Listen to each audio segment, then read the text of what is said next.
حضرت قاسم بن عبد الرحمن دمشقی رحمہ اللہ سے روایت ہے، انہوں نے کہا اللہ کا عظیم ترین نام یعنی اسم اعظم جس کے ساتھ اللہ سے دعا کی جائے تو وہ قبول فرماتا ہے 3 صورتوں میں ہے، سورہ بقرہ، سورہ آل عمران اور سورہ طٰہٰ میں۔ امام ابن ماجہ رحمہ اللہ نے مذکورہ بالا روایت اپنے استاد عبد الرحمن بن ابراہیم دمشقی رحمہ اللہ سے ایک دوسری سند سے نبی صلی اللہ علیہ وسلم سے مرفوع بھی اسی طرح بیان کی ہے۔ سنن ابن ماجہ حدیث نمبر 3856۔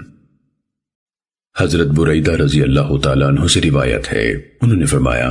نبی صلی اللہ علیہ وسلم نے ایک آدمی کو یوں کہتے سنا، اے اللہ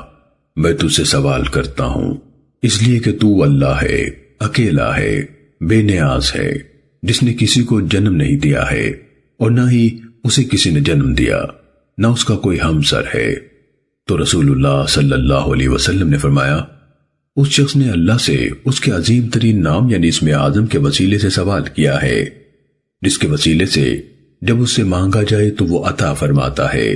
اور جب اس کے وسیلے سے اس سے دعا کی جائے تو وہ قبول فرماتا ہے۔ سنن ابن ماجہ حدیث نمبر 3857۔ حضرت انس بن مالک رضی اللہ تعالیٰ عنہ سے روایت ہے، انہوں نے فرمایا نبی صلی اللہ علیہ وسلم نے ایک آدمی کو سنا، وہ کہہ رہا تھا اے اللہ میں تجھ سے اس وسیلے سے سوال کرتا ہوں کہ تعریف صرف تیرے لیے ہے، تجھ اکیلے کے سوا کوئی معبود نہیں، تیرا کوئی شریک نہیں، تو احسان کرنے والا ہے، آسمان اور زمین کو بغیر مثال کے پیدا کرنے والا ہے، جلال و عزت والا ہے۔ تو رسول اللہ صلی اللہ علیہ وسلم نے فرمایا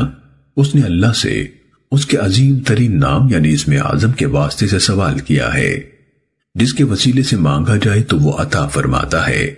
اور جب اس کے وسیلے سے دعا کی جائے تو وہ قبول فرماتا ہے۔ سنن ابن ماجہ حدیث نمبر 3858۔